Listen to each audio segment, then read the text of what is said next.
بسم الله الحمد لله والصلاة والسلام على أشرف الأنبياء والمرسلين سيدنا ونبينا محمد وعلى آله وأصحابه أجمعين أما بعد السلام عليكم ورحمة الله وبركاته جزاكم الله خير for coming.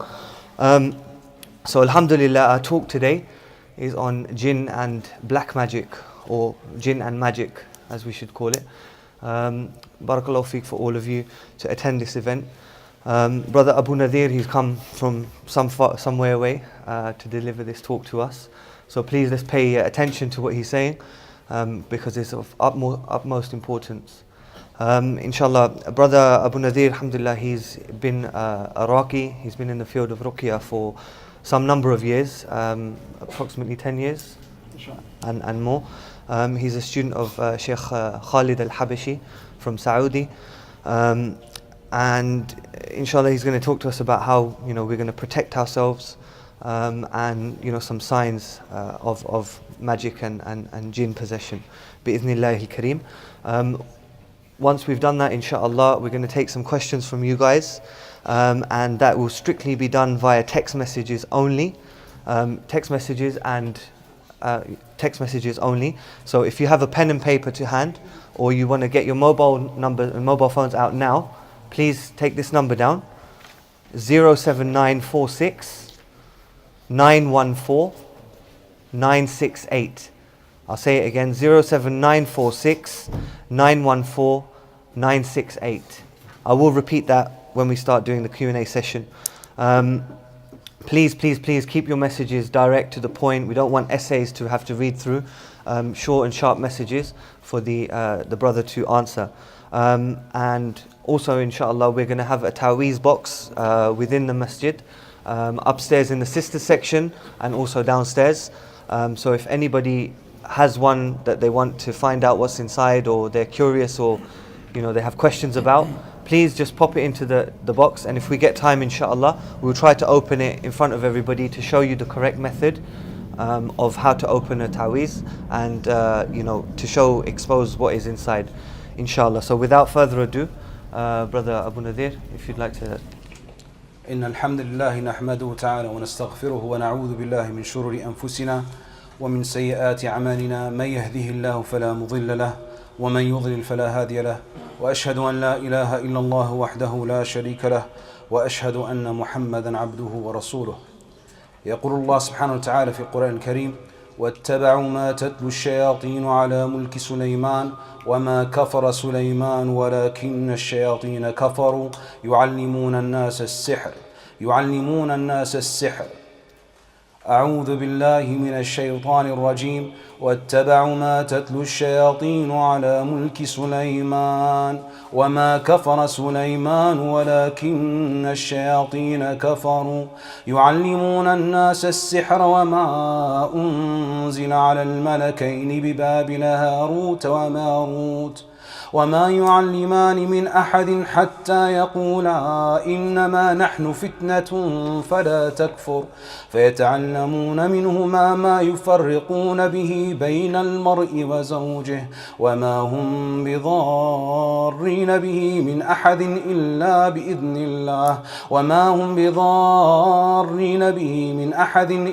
بإذن الله ويتعلمون ما يضرهم ولا ينفعهم ولقد علموا لمن اشتراه ما له في الآخرة من خلاق ولبئس ما شروا به أنفسهم لو كانوا يعلمون. والله سبحانه وتعالى يقول: وأوحينا إلى موسى أن ألق عصاك فإذا هي تلقف ما يأفكون فوقع الحق وبطن ما كانوا يعملون فغلبوا هنالك وانقلبوا ساغرين وألقي السحرة ساجدين. والله سبحانه وتعالى يقول: ولا يفلح الساحر حيث أتى. Jazakumullah khair, brothers and sisters, you invited me here today to talk about an issue that is called, most commonly known in English as black magic, but really it's all different types of magic: black, red, white, whatever you want to call it, but it's evil. Allah subhanahu wa ta'ala tells us about it in Surah Al-Baqarah, verse 102, that we should not approach it, and it's only loss. It will only cause us corruption in our lives, in this dunya and in the akhirah. And He tells us to keep away from it.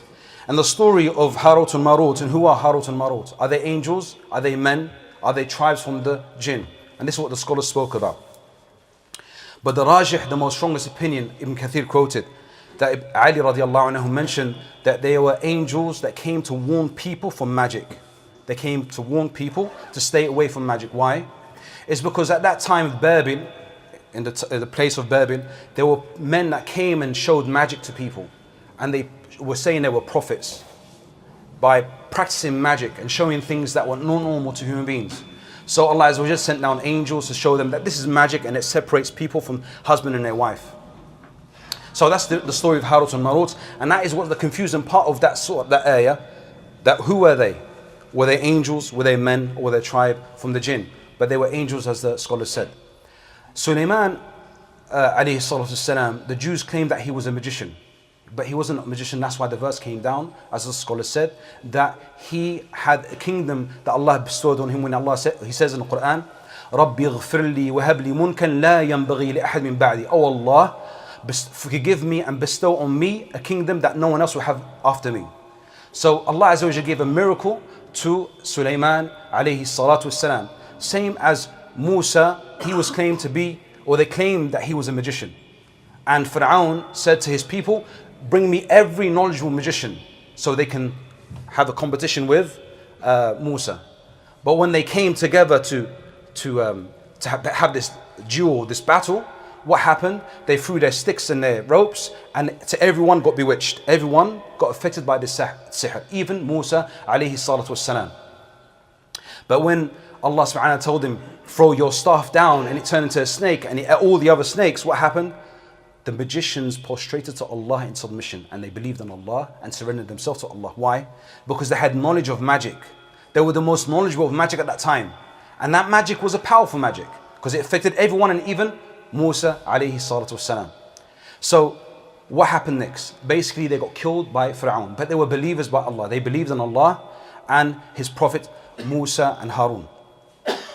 Allah subhanahu wa ta'ala bestows miracles on His prophets, like He bestowed the miracle to the Prophet sallallahu alaihi wasallam of splitting the moon. The Meccan people asked the Prophet sallallahu alaihi wasallam for a sign, so he showed them a splitting of the moon. But it doesn't, the miracles to prophets are not the same as what the soothsayers or the sahirs, they call to themselves, they don't call to Allah. That's the difference between the two. So sihr, I mean, I've come here today, do I have to prove that sihr exists? And I was researching, reading the books, what scholars write is the dispute between scholars. Does sihr exist or doesn't exist? Does it have an effect on people, doesn't it have an effect on people? And it's a big, long discussion. But I'm someone who practices ruqya, I see people every day. And then I'm seeing why they're coming to me. And on the way, I've changed my talk, because I'm thinking, what do people want to hear? Do they want to hear the conflict between the scholars, or do they want to hear the reality of what's happening today? What is it they want to hear? So the reality of it is this. I'll tell you what it is. Many people are not affected by sihr. Many people are affected by ayn. That's the reality of it. But every time they go to a raqi, what does a raqi say to him? Oh, you have sihr. What does the poor person think? Somebody's gone out there purposely and affected me and attacked me. It causes them anxiety and depression, just that you've told them that you have sihr. When they don't have sihr, you know what they have? Most people suffer from ayn. And the cure for ayn is very, very easy. It's very easy. Everyone in this room should know what the cure of ayn is. Everyone wants to talk about jinn. Everyone wants to talk about jinn.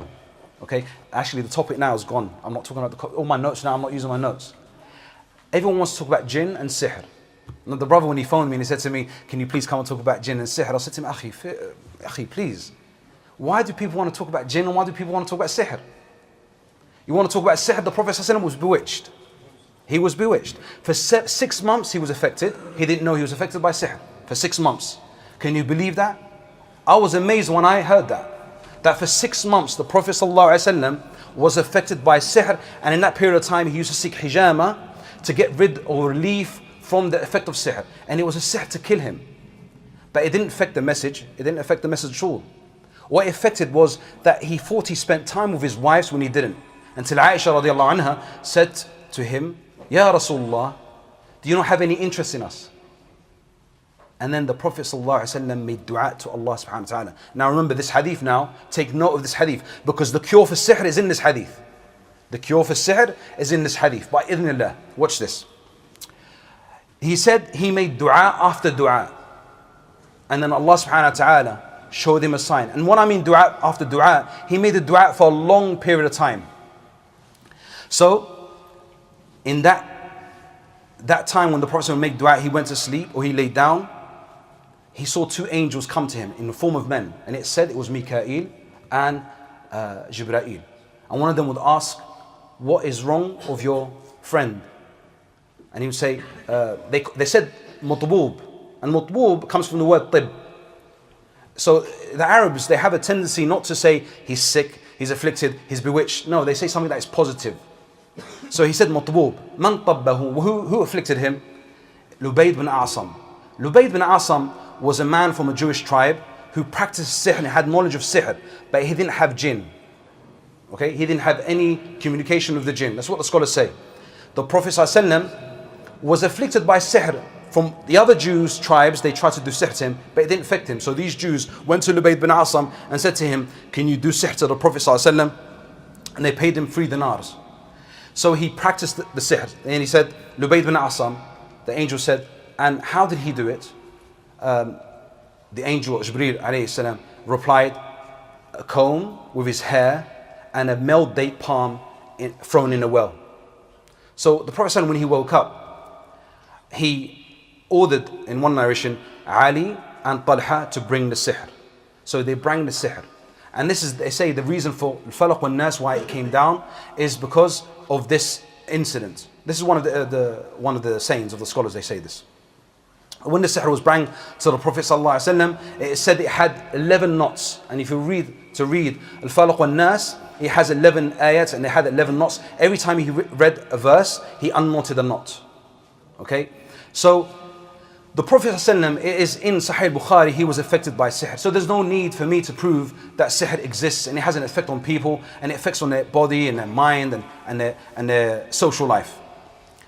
Allah subhanahu wa ta'ala orders the Prophet ﷺ to seek refuge in him from sihr. وَمِن شَرِّ النَّفَّاثَاتِ فِي الْعُقَدِ, and from the blower when he blows in knots. So, inshallah, that is covered. And I think everyone in this room, alhamdulillah, understands this. But what my problem is that some people who are most really not in this mosque at all go to these magicians and they call themselves Muslims and they get sihr done to themselves. Okay, they get sihr done to themselves, or they phone a magician and they say to him, what is wrong with me? What am I affected with? When the Prophet ﷺ made it clear, whoever goes to a soothsayer, his salah is not accepted for 40 days. For 40 days. And whoever goes to a soothsayer and believes in what he says, he's disbelieved in what's come down on the Prophet ﷺ. These things are clear, but people are still doing this. Why? Because this message is not getting to them. This message that we're talking about now is not getting to them. And I'm not going to lie to you. I sit where you sit and I listen to scholars, students of knowledge speaking. But then I look around me and I'm saying, who's delivering this message? Who's taking this message and passing it on to their neighbors, to their friends, to their family?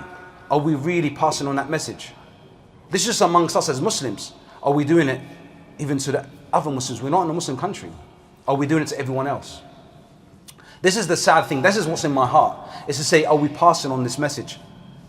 You know, are we like postmen or not? Are we getting the message, the letter, and we're taking it to people's doors or not? This is the sad thing that I want to pass on. So, the Prophet ﷺ said, whoever has sihr done for him or practiced sihr is not from us. And the Prophet ﷺ said in another hadith, whoever knots a knot and blows in it has committed sihr. And whoever has committed sihr has committed shirk. And whoever hangs something, he leaves into where he's hanged. I.e., when you hang a Taweez on your neck, no matter what's in it, you are left to it. Maybe a stone or a shell or a Taweez, you are left to it. It will protect you, it will do everything for you if you believe that. But it's all batil. It's all an illusion. And what's not illusion is dua to Allah subhanahu wa ta'ala. That's not an illusion. That is real. I mean, where else do you want me to say? You know, that people come to me, and I'll show you. This is a family, a bag, I think it was a kilo. It weighed about a kilo, and I only took some of it. Okay, this, what do you call this? What is this called? Okay, everyone know what this is, isn't it? This is a knot. Okay, this is a knot. This person was ill, maybe affected by ain. Okay, and they've gone to this magician, and he's knotted a knot for them. That's all it is. And they couldn't just open it like this. Bismillah. Okay, and this is what the talk is about today. It's to bring your ta'weezes, isn't it? Isn't that right? Everyone to bring their ta'weez. But I bet none of you bring any ta'weezes because all of you look like, mashallah, practicing brothers. You see? Everyone here is a practicing brother. So the event was for what? For people that don't actually come to mosques. You know? Bismillah. So anything I read today? There you go. That's finished. Okay, now this sihr was done to this sister. Now it's destroyed. She doesn't know that we just destroyed it, but inshallah she felt something that lifted. So brothers and sisters, this is what the talk is about. And tell you the truth, this is enough for a talk, isn't it? Isn't this enough? Do we need any more? We need actually to do something about it. We need to get up and talk about it. And talking about sihr, is it the main issue, or is it the issue of tawheed? Turning to Allah subhanahu wa ta'ala. Do you understand? Everyone wants to talk about jinn. Everyone wants to talk about sihr and ayn. But who do you talk that to? Do you talk that to the general public? Or do you talk that to specific people? There's some things we talk to the general public and some things we talk to specific people that are practitioners on the field. But unfortunately, I feel that everyone's taking this as a show. It's like a show. But let me tell you what the magicians do. The magicians, for instance, will tie, this knot will be tied and they'll make an issue of it. He'll untie the knot, and as he unties the knot, he'll pretend that he got knocked out, and he'll get up and make a drama about it. And everyone will get scared. And that's what sihr is to lie, it's to deceive you. It's to deceive you. So don't open your ears to people that are there to deceive you. A lot of people come on maybe on YouTube or on the screen and talk about sihr or talk about ayn or jinn, but what's the intention behind it? That's the issue. What is the intention behind it? It's to call to people to la ilaha illallah, or to call to people to themselves. And that's what magicians do. They call you to them, not to Allah subhanahu wa ta'ala. So what are the characteristics of a magician? The characteristics of a magician, they claim piety, and they claim that they are friends of Allah, and they have the secret name of Allah, and they have the ring of Sulaiman. They claim they have contact with angels and spirits and even the dead people they can talk to. But none of you believe this. None of you believe this. So everyone's shaking their head, no we don't. You're basically wasting your time giving us this talk. Which, tell you the truth, this is what they claim to be. But all of you can see through that. But the ones that you cannot see through are the ones who come wearing the cloak of Islam. The ones that come and say we are Muslims, and they don't tell you the truth about them. You find them in mosques, okay? And they say to you, for instance, you are possessed, and you say to them, and this is what happens to me when they come to me. People come to me and say, I went to Fulan, and I say, okay, what did he say to you? He said, I'm possessed. I said, why did he say you're possessed? I don't know. Well, how can you take that from him? I have sihr. Why did he say that you have sihr? They say, I don't know. So people are open to be brainwashed. Why? It's because maybe they don't understand the subject in depth. So do we need to talk about it? So there are signs and symptoms of people who are afflicted. But do you talk about this with the general public or not? This is the scholars that say you shouldn't be just talking about this anywhere, because you're putting fear into people's hearts. And it's not my intention. My intention is to say, brothers and sisters, we need some form of awareness that these ta'weezes are sihr. You go in to these people who practice sihr, and some of you know it and some of you don't know it. Like an example, in the bookshops, they're selling these books. If only we had it. They're selling these books. We didn't bring the book. They're selling these books with ta'weez, and it's called The Prophet's Medicine. The book is called The Prophet's Medicine, The Savior. Okay? And it's being translated from Gujarati into English, and it has boxes and grids, and basically it's a sihr. And it even shows you, it tells a woman how to make your husband love you and so on. And this is a sister who brought me the book just yesterday. And she says, is this okay, is it not? And she had Tib al-Nabawi. I said, Tib al-Nabawi is fine. by Ibn Qayyim, but this book is not. But these books are getting sold in Islamic bookshops. So all you need to do is go through the Islamic bookshops, look at the books, and if you open it, you find the grids and boxes. This is sihr. There's no doubts about that. Unfortunately, we don't have the book here with us. What else do they claim? The magicians, they claim they can catch jinn. Has anyone heard this? Has anyone heard these people that claim they can catch jinns? Jinn catchers? Well, these people have been deceived by shaitan themselves. Okay? I had a person who was a jinn catcher. He was one of the jinn catchers. What they do is they read on somebody, and then the jinn will speak. And then they say, okay, I'm going to kill you, or whatever they say to them. And then they say, we've got rid of him, but now your body's empty. We can call any other jinn into your body. Now, how did they get this information? I know exactly how they got that information. They got it from another shaitan that taught them this, who pretended to become a Muslim. He said, oh, I'm a Muslim now. But look, if you do this, and nothing's haram. Nothing seems haram here. Everything seems like it's legal. They said to them, look, if you just now the body's empty and you make that person make dua. So I make him make dua that this jinn in this body comes into you. And they actually told me, they said to me, we prove it, make dua that this jinn comes into you. And I'm like, I'm not making that dua. Am I stupid? Why am I going to make that dua? That's dhulm. I'm going to put oppression on myself. But the jinn knew that at a certain time of the day, a dua can be answered. He knows shayateen have knowledge. Did you know that shayateen have knowledge? Everyone knows that shayateen have knowledge. They taught Abu Hurairah Ayat al-Kursi. Didn't they do that?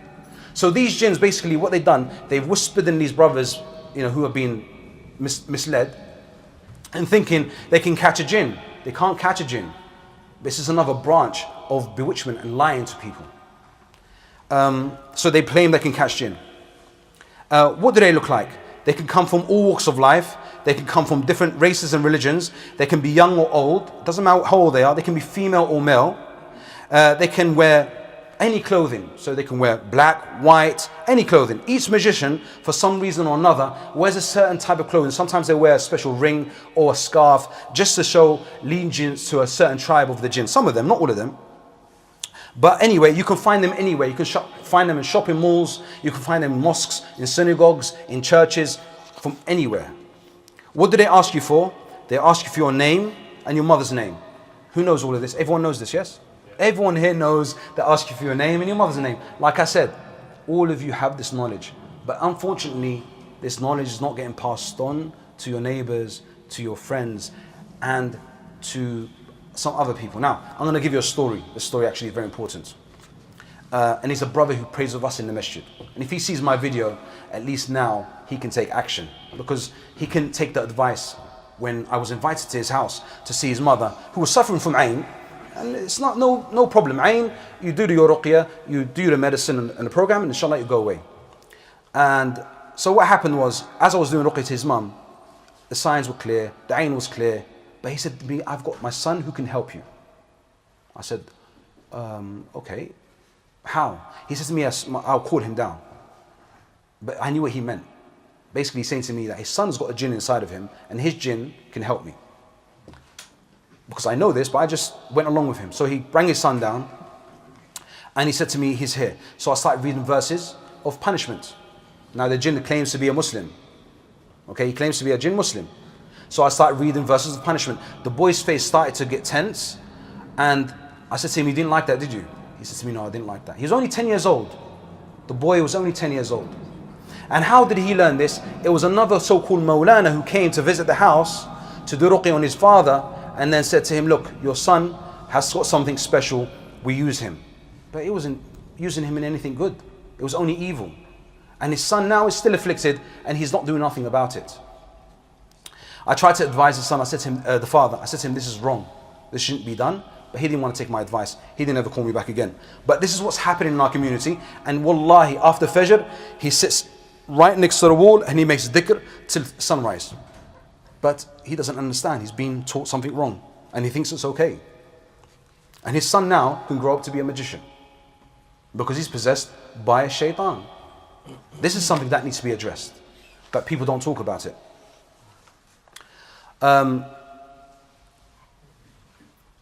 they'll ask you to slaughter an animal at a particular time of day. These are magicians, okay? They'll ask you to slaughter an animal without mentioning Allah's name and give it to the Muslims to eat. I bring it to the masjid, give it to the Muslims, and it's been slaughtered without Allah, putting Allah's name. Not put doubts in you, that no one gets sinned for that, but this is the way the devilish shayateen will do. They will make you slaughter an animal and leave it in the wilderness. So you slaughter an animal, even if you say Bismillah, some of them will say, it doesn't matter, say Bismillah, but you've put it in the wilderness, that no one's going to eat it, it's waste, and it's haram.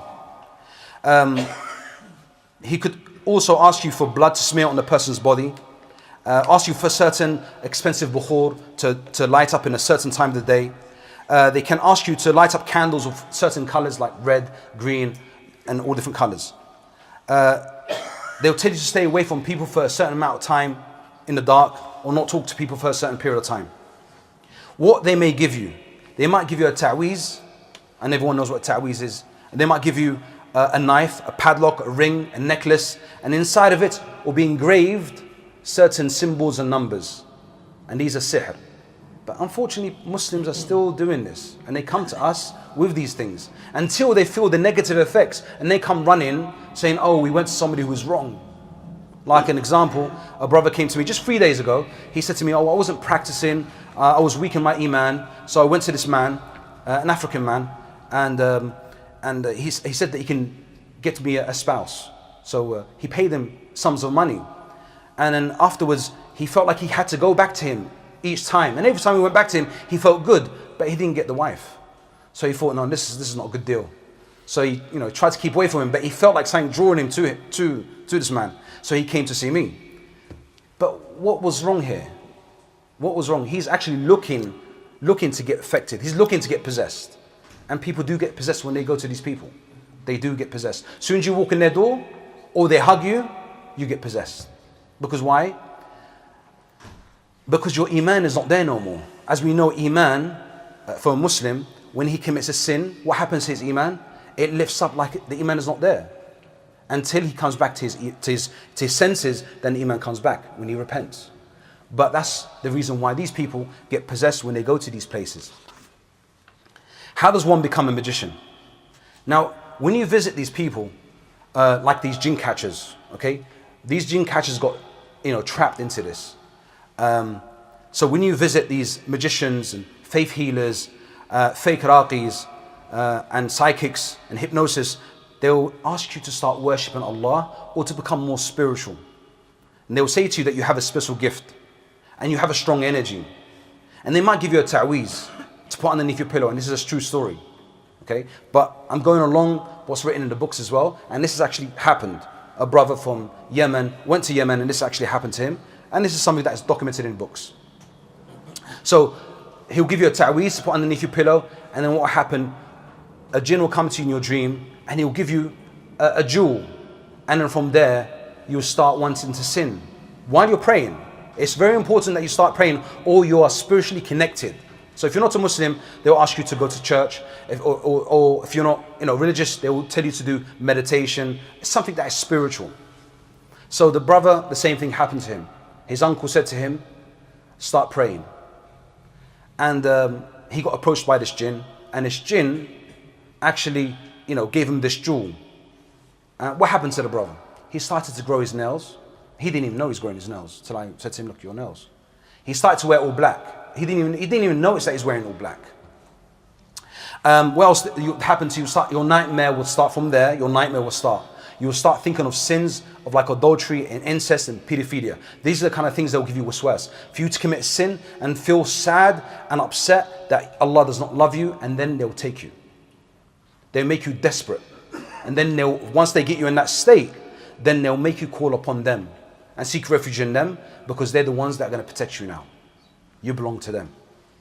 So these are the things that they tell you to do. They'll ask you to disbelieve in Allah subhanahu wa ta'ala. They'll ask you to disbelieve in Allah. They'll ask you to stay in the dark for 40 days, and they'll do some indecency to you. That's the reason why you stay for 40 days in the dark. They'll ask you to bring a sacrifice to a devil. And they'll tell you to do dirty things to the Quran, which I will not mention in this masjid. They'll ask you to write the Quran backwards. something that I missed out. The Prophet ﷺ said that whoever knots a knot and blows on it has committed magic. And if everyone knows here, magic is something that you have to seek. It is knowledge. It's not something that you just get. Okay? But if you play around with magic, okay, you will get affected by the jinns. They will attack you. They will possess you. They will cause you havoc because you've opened a door for them. Okay, it's happened to some sisters. She was only 14 years old and she was in love with somebody, so she went into the internet and she downloaded a diagram and started to do a witchcraft spell. She got possessed. I don't want to tell you what she got possessed by because it was a nightmare. And the sister was suffering for years. She was not a Muslim, by the way. She became a Muslim. And even though she was afflicted by these enemies of Allah subhanahu wa ta'ala. This dunya is not worth a wing of a mosquito.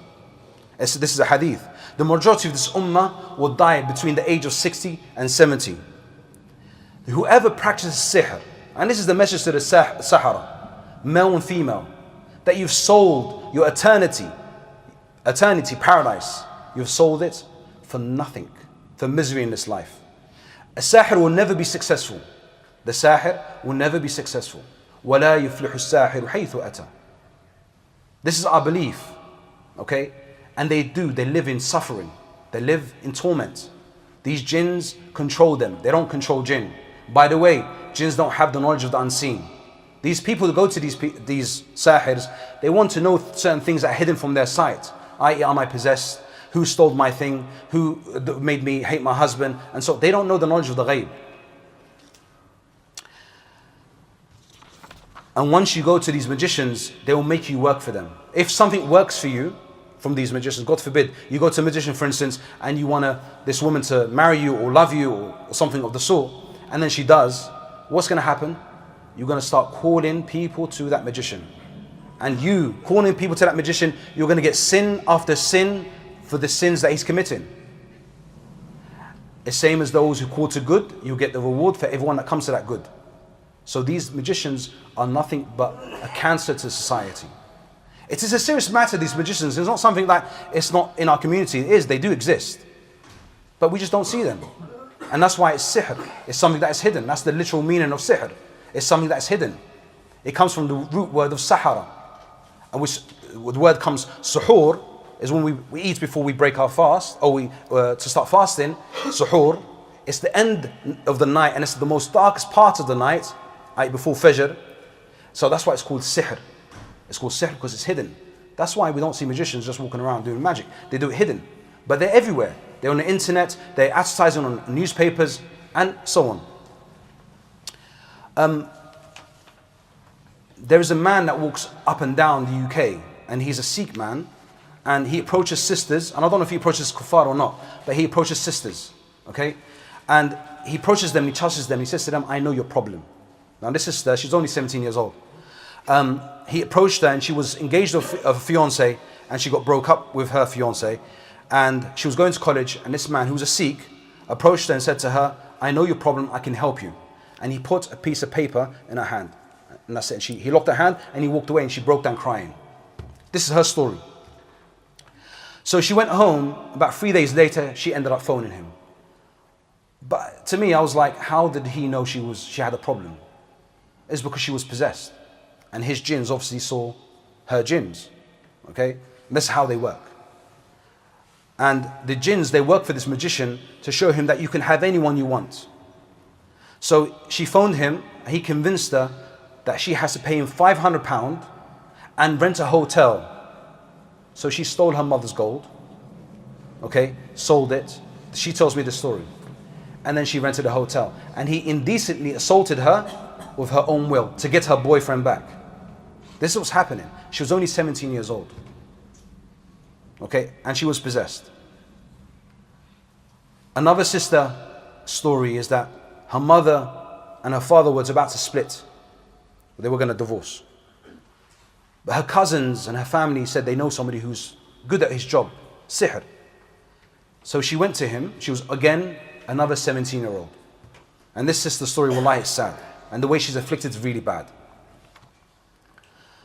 She said to me that, and this is after a long sessions of ruqyah, like maybe 5 or 10. And the things she had was not good. She would get up and scratch the wall with magic. It's actually anyone that came into that room and saw her, they'll get scared. But the sister, mashallah, she does really good work in Islam. She's really good sister, mashallah, may Allah give her shifa. She said she went to this magician because I said to her, you have to tell me what happened.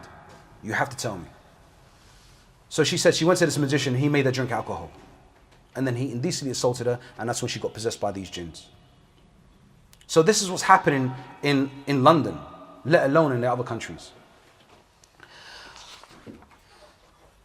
Sihr can affect many things. Sihr of separation, sihr of blockage, sihr of sickness on the body, and sihr of madness, and sihr of murder, and sihr of love and control and depression, and other things like adultery and misconduct.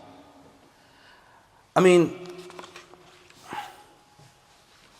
you know, these are the things that's happening on the streets, but who is willing to, you know, to talk about this, and not like in gatherings like this, but talk about it with families, like, you know, to their children, say, look, be careful. Like my son and his friends, they saw one of their friends who just came up from abroad, and he was from Spain, and he just came to the country, and he was wearing a bracelet. And my son and his friends, they knew this was not right. This bracelet was magic. So they said to him, look, you know, you need to be looked at, because he was acting funny. He wasn't acting normal. So they brought him, and subhanAllah, when we read on him, we found that he was affected by jinn. The jinn said that he took somebody else's magic. This wasn't meant for him. So magic, you can be affected by magic even if it wasn't meant for you. It could be done by accident.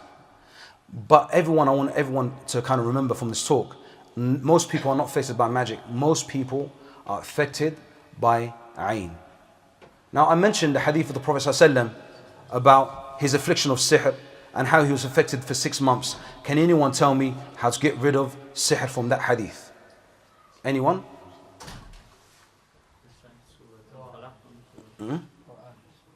Quran. It's a step-by-step guide from the hadith. You need to find the sihr. That's good. Okay, anything else? That's key. But before making dua, what's before that? Adhkar. The Prophet always made adhkar. He used to pray qiyam al-layl at that time. But what is step-by-step guide? So if you were to meet somebody that was affected by sihr, what would you say to them? Go to Abu Nadir? You wouldn't say that to them, would you? I wouldn't advise you to do that. Follow the hadiths of the Prophet ﷺ. What was it? to bring the Taweez. No, it wasn't. Think about it. We mentioned it. The Prophet ﷺ was affected for 6 months. I'm going to try and repeat the story again. For 6 months. Make dua. Somebody said that already. They hate something, so you're going to destroy the magic. Pardon? You're going to destroy the magic. Destroy the magic. No. You're going to kick yourself when I tell you what it is. Hijama? No, because hijama didn't get rid of the sihr. It only lessened the effect of sihr or the pain. Pardon? Continuous dua. That's very key, but before that. Ruqya, no, the Prophet didn't do ruqya. No. See, this is the problem. This is the problem that I find every day. People come to me and I'm thinking, why didn't you just do this? It's key. You are the soldiers of Allah. You need to help people. This is why you're on this land. Shaitan doesn't want you to help people. Do you know that? He wants you to stay in the house. Maybe just watch TV. Maybe watch football. Astaghfirullah. I don't believe you're like that anyway. But the first thing is to accept. Sorry. It's to acknowledge. No. Acknowledge.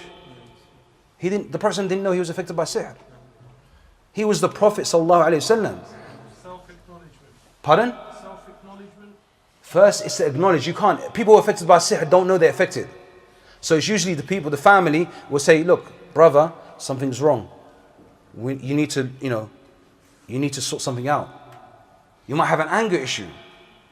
You might be slack in your deen. Something might be wrong in your income. Every time you try a business, it's not working. Okay? And you keep knocking on the door and it's not working. Okay? So the first thing is to acknowledge the problem. Then when acknowledging the problem is to accept. Second is to accept it. Then thirdly is to make dua to Allah subhanahu wa ta'ala. Remember the Prophet ﷺ used to make dua every day. Do qiyam al-layl. Okay?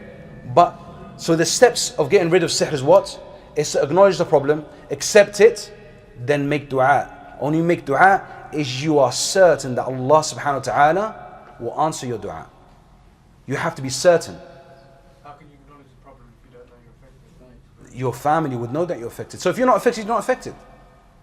But if there's a problem if there's a problem that you have, for instance, you've got an anger issue, you're always shouting at your family, well then, if your family says to you, look, why are you getting upset? What's the reason? And there's no reason for you to get upset, then you have to start saying, I need to make dua to Allah. Straight away. So the Prophet ﷺ, when Aisha said to her, do you not have any interest in us? What did he do? He made dua after dua. He didn't run to somebody, he made dua after dua.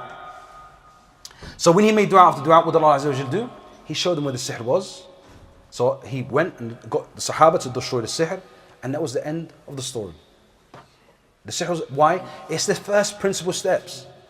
Aisha radiallahu anha was affected. She was amongst the Sahaba, scholars of the Sahaba. She was affected by sihr. She fell ill, and her nephew went and asked a gypsy doctor, and he says she has symptoms of sihr. And they asked her slave girl, and she confessed that she practiced sihr on her. So she was ordered to be sold. Hafsa radiallahu anha, the daughter of Umar al-Khattab, she was affected by sihr. Okay? Now these are hadiths and sayings in the seerah that people were affected by sihr, and sihr is real and people are affected by it. But because of its nature, it's hidden. And if you are practicing, mashallah, tabarakallah, it won't affect you as much as somebody who's not practicing. Barakallahu feekum. Okay. Pardon? Is there a special dua you make when you realize you have it? Specific dua or just dua? No, it's just like, for instance, if you have a problem in your life, for instance, you have a problem with a friend, a serious problem, that you two are very close, and all of a sudden that you two seem like you're just being separated. Okay? But see what you just asked, this is what I do, this is my work, this is what I do. What you just asked, now I have to explain. It's usually there's a drive, before sihr, there's a drive, and that drive is envy. And the envy, you don't really need sihr to affect the person. It affects them straight away. So what the envious person does, he's not patient with his envy. This is how envious he is. He goes to a magician to do sihr. But his envy was enough. Because the envious one, shayateen follow him, and they use his envy to attack you. Does that make sense? Does anyone understand that? Yeah? You didn't answer my question. Is there a specific dua you make? You make that specific dua, oh Allah, what is wrong with my situation? You ask Allah, oh Allah, show me a sign, show me something. There's not a specific dua, for instance, in hadith or the sunnah concerning sihr.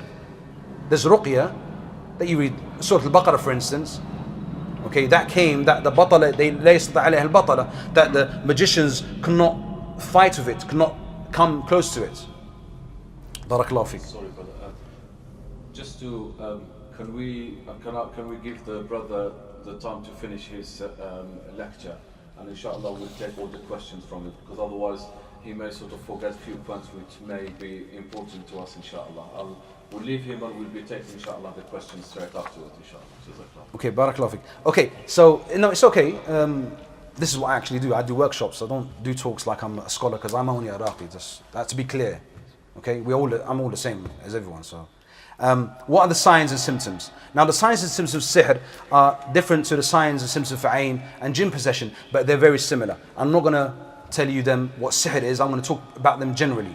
Okay, seeing animals in your dream. Okay, seeing black cats. This is what the Raqis have all come together. This research has been done for years and years, and they've come to the conclusion that most people are affected by sihr or ayn or jinn possession. They see these things in their dream. Black cats, black dogs, lizards and snakes and scorpions. Please do not panic and run out of this room if you see these things. It doesn't mean that you have sihr if you see these, because there's different meanings for each thing. Okay, scorpions and all types of reptiles. Seeing spiders and ants. Seeing demons and jinns and ghosts, figures of people without faces, seeing people with masks, seeing them very tall or very short. Some people say they see them in a smoky color body form, and they look very scary. And having nightmares, okay, is all a sign of somebody that might be afflicted. Fighting with individuals, seeing yourself intimate with a stranger frequently, or being raped, and the person who witnesses this wakes up distressed. This is usually could be anyone. It could be male or female. This could be from opposite genders or even the same. So seeing these dreams, like give an example, like a snake. In books that are written on the subject, ruqya, if you see a snake, that means you have sihr. That's not true. If you see a snake, it could mean that you don't pray. It could mean that you have a debt. And this is more a subject for people who interpret dreams. Not for raqis, but it's a general kind of, for us it's a sign, an indication that other symptoms go along with it. So there's other symptoms during the day and there are symptoms when you're asleep and so on. Signs and symptoms during sleep. Insomnia, can't go to sleep. When you're just about to go to sleep, you just feel like you're fully awake. Okay, and that doesn't mean that you're possessed if you get this. You might be stressed out from work. You might be excited about something tomorrow, the next day, and things like that. So, or in debt, or focusing on the project. Sleep paralysis. Now, sleep paralysis is a really interesting one. Sleep paralysis, a lot of people suffer from this and they complain about it. But it doesn't mean that you're constantly possessed. It can mean something's passing by, possessed you for a time, and then left you. Or it can mean that jinn's entered you, or is there, and that's the way it enjoys itself with you. It just causes you a sleep paralysis. Disturbed sleep is another sign. Finding it hard to get out of bed in the morning. Physical symptoms are tightness of the chest, anxiety, feeling tired during the day, headaches with no medical cause. Unexplainable bruises is another sign. Scratches on the body, and sometimes names are scratched on the body. Sometimes the jinn wants you to know he's there. Yeah, they write their names, they will tell you their name, which is quite strange. Or sometimes people wake up with a different color hand tone. The hand of his will wake up and they'll say that it's henna, and it's sometimes brown. Physical symptoms, pins and needles for no medical reasons, hot and cold flushes, excessive sweating, feeling something move in the stomach, movement in the pelvic floor for women, unexplainable pain in the womb. Feeling pain while being intimate with the husband is another sign. Signs and symptoms in behavior, sudden mood swings, unexplainable anger, anger for the smallest of things, spending a long time in the bathroom talking to oneself, lack of hygiene, not showering and not being clean. Severe waswas is another sign.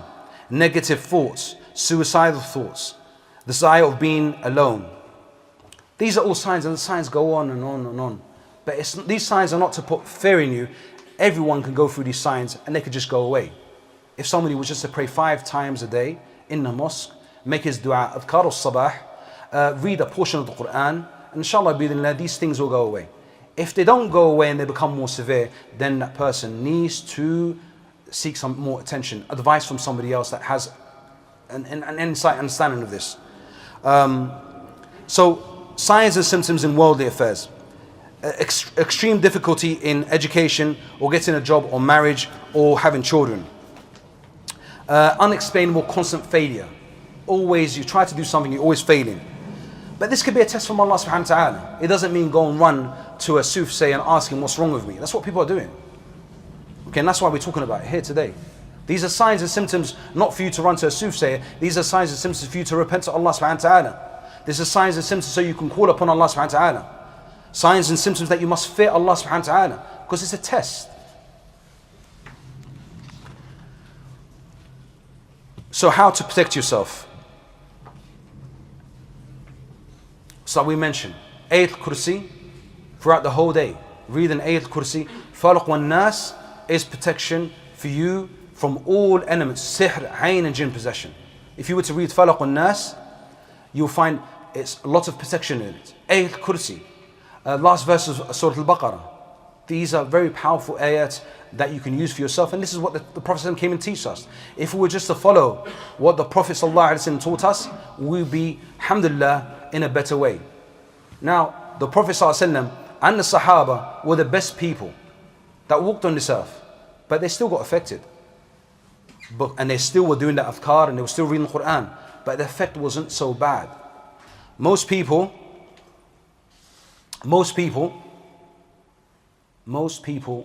when they get affected by these elements, i.e. sihr or ayn, what's really affected is their deen. It's the deen that gets affected, it gets dented. They start going far away from Allah subhanahu wa ta'ala.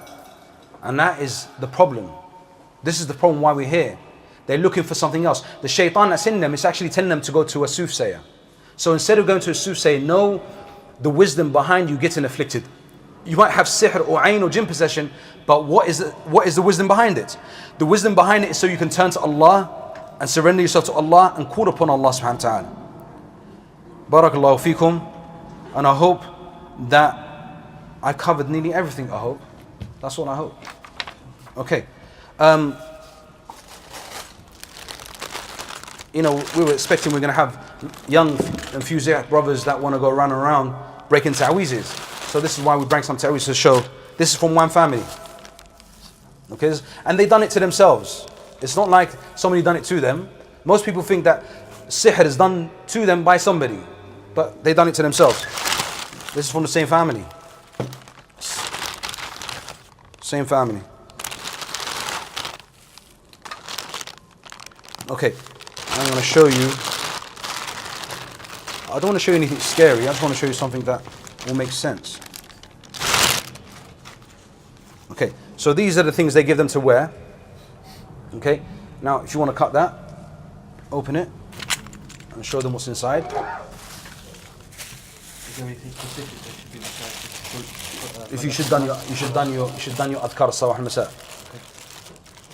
But don't fear, because it doesn't affect you only by Allah's will.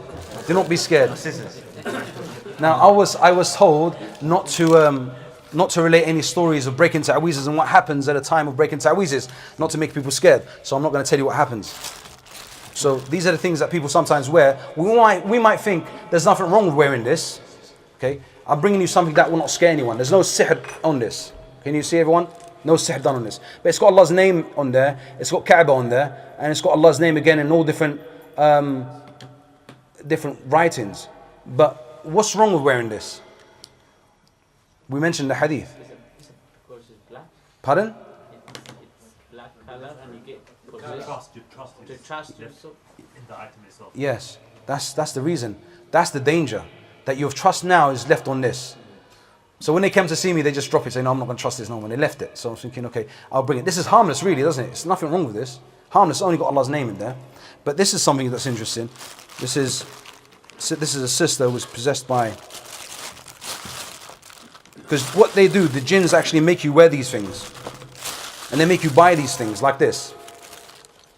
They make you buy these things here. This is from a sister.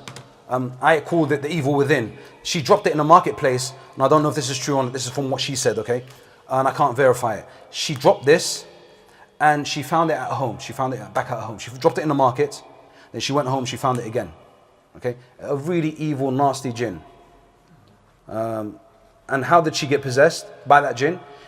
She went back home, and they asked one of these soothsayers to help her. So what they do, they put a muwakkil inside of her. And from the young age of 5 years old, he grows up with her. What happens? He falls in love with her. What happens? He makes a divorce. And then he makes her go around, makes her marry the wrong person, so she divorces again. Then she stays alone and never ever gets married. And the jinn takes her for himself. So this here, okay, is just, it seems like, okay, it's fa'ain, we don't really believe in it, we just hang it, maybe it'll do something, maybe or not. That's the way they talk. Okay? But this is shirk. You've actually committed shirk.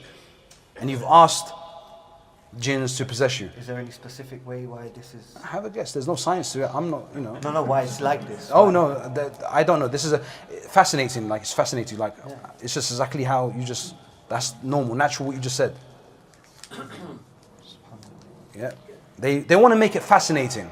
He could just fold it up normally, couldn't he? But they want to make it like it's something there. It's nothing. It's all batil. This is another thing they put in their shops. But this all calls, you know what this does? This calls for shayateen to come to your house.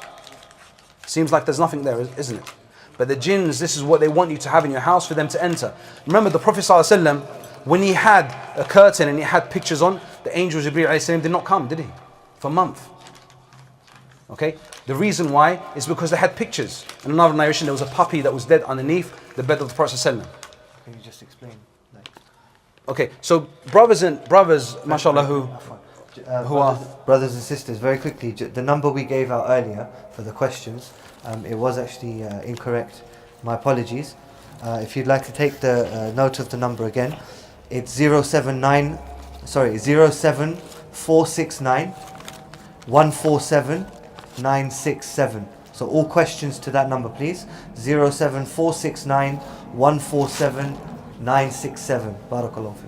By the way, by now I'm finished. There should be no questions because I've covered everything, haven't I? I've opened up everything. I didn't read from the paper. So this here, the brother wants me to explain what it is. And I'm like, how do you want me to say what it is? I mean, who am I? I'm not the magician who wrote it. Yeah. So no, this is sihr. Okay, it's got grids and boxes, and the person himself who wrote this could be possessed. Okay, most of these people who are magicians are possessed from jinn. I'll give you another example of the writing of a jinn. I actually told the jinn one time to write, and he actually showed me how they do sihr. So this here, the scribbling here, it looks like it's nothing. When we open it, we see it as nothing. It's just scribbling. There's nothing there. But this is jinn writing. But I can't verify it. I can't prove it. But this is what they say. Okay? So that's the disclaimer. I can't prove it. They say it's jinn. This is writing against sihr. And the brothers like to decode sihr. I don't understand why do you want to decode sihr. Do you know why they want to decode sihr? It's to find out who done the sihr. It's to find out who done the sihr. Why would somebody want to divorce that man's from his wife? Who could it be? His cousin, the maid, and they look at the sihr and they say it's her. Okay, let's take her, let's imprison her. That's why they decode sihr. But for me to decode some sihr that people went to a magician to get cured from a certain illness, doesn't make sense, does it? Do I really need to decode it? Because they tell me the man where he lives. That's what the decoding sihr is for. Okay? So that's, again, so all this writing is just, like the scholars say, mumbo jumbo. There's no need to read it. You just put it in water. Okay? If we have a container of water, we can just show them how to destroy this. Sorry to play this down, but this is what you're supposed to do. You play sihr down. You don't give it anything. It's nothing. It's irrelevant. Get it out of your lives. Alhamdulillah, all of you here, this doesn't affect any of you. Sah? Am I right? None of you have this. But it's people that maybe around you that carry things like this in their house or in their cars, thinking that they got something that's protecting them, when it's not. It's actually calling evil things to come to them. So these people, like I said, going back, they went to somebody to get a cure. Okay? And that's why they got so much of it. This should be hidden and no one can see, but it's not hidden anymore, is it? It's out in the open. So it's going backwards, isn't it? Okay, Wasim? You said you wanted to break Taweez and people are going to break. Here's the Taweezes. What are you going to do with them? The show that you don't have to exactly do it step by step. Okay. So now, when you have somebody like a neighbor who brings you something like this, I'm going to tell you a story. An Nigerian brother came to see me. This is about 15 years ago. And so I was in the musalla, and the brothers pointed at him and said, oh, take that brother there. I was young at the time, I think. So they said to him, so he came to me and his head was down like this. And he couldn't lift his head off. He couldn't lift his head up like this. So he grabbed my hand, he said, come with me. So I went with him, walked with him for a good 10 minutes. He took me into this house, and it was obvious it's not his house. And he was renting from an Asian family. And I walked into his room, and he had stuck on the wall a piece of paper, like a notepad paper, just the size of this or just smaller, a size of this, or just smaller. And it was a box with grids. And he said to me, he just pointed at it, he couldn't even talk about it. So I grabbed it, pulled it down, took it to the kitchen, put it in water, but it wouldn't dissolve because it was written with red ink. So I thought, okay. So I put it on the cooker and I burnt it. As I burnt it, subhanallah, his head lifted up from here to normality. That was the end of the sihr. It was finished. So this is inshallah, this is what we're going to do. We're going to open one of these ta'weezes so all of you can see how it's done. Okay, can I have mine? Thank you. Okay, is the camera getting this? Okay, and I hope the brothers that are here do not get scared to do this because your neighbors might need this to be done. Bismillah. Is it written in English or Arabic? What, the ta'weez? Yeah. It doesn't matter what language it's written in. It could be even in Greek.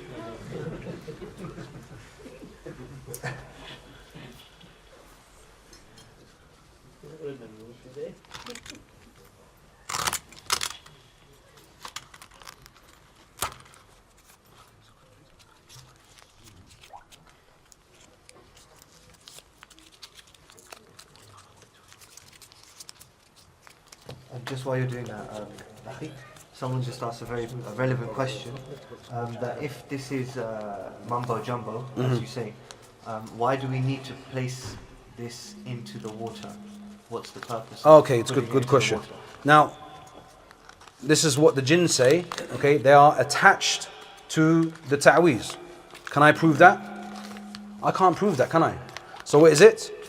It's mumbo jumbo. Yes, it is a knowledge. It is this and the other. But this is only to put fear in your hearts. Now, if you want to really believe what I'm going to say, this was not written. This was all photocopied. Okay, this is photocopied. Okay, this was done to heal somebody, not to harm or kill someone. Okay, but it's all lies. It's making his heart attached to something that is not real. Okay, that person can be possessed because of this. Okay, and the jinn now has got authority. You gave him authority to enter you. You've attached your heart to something that's not real. This is the problem with it. Okay, so now this just needs to be burnt. This is really nothing. This one actually needs to be in water. This one here, bismillah. You put it in water like this.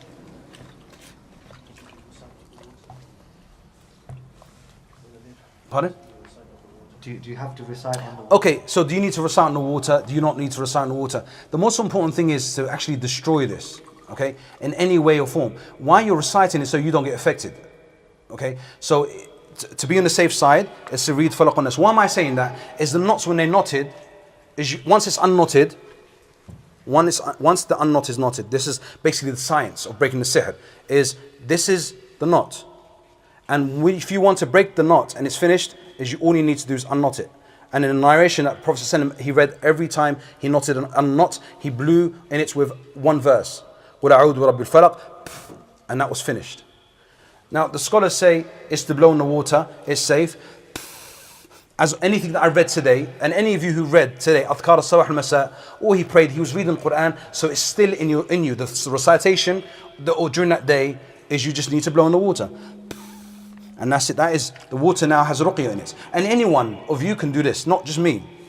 And once it's in water, you can just destroy it like this, or you can wait for it to be dissolved. But I like to destroy it straight away, because you have to wait for a few days before it starts dissolving.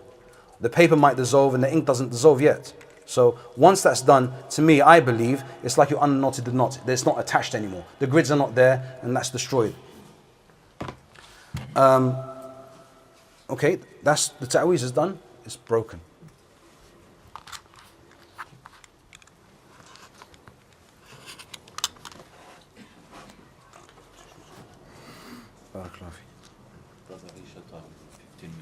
I'm finished. I'm done. Any questions and we can be finished.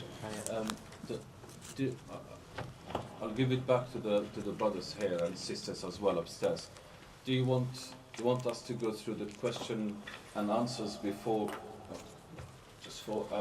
I'm giving it, putting it back to the brothers and sisters as well upstairs. Would you like us to carry on and then pray Isha, or shall we pray Isha and come back for question and answers? Should be sufficient to complete the full questions now.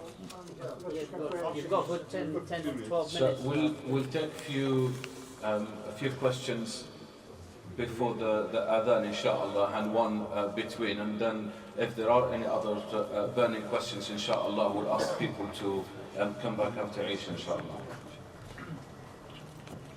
Okay, so one of the questions was, how does a person feel?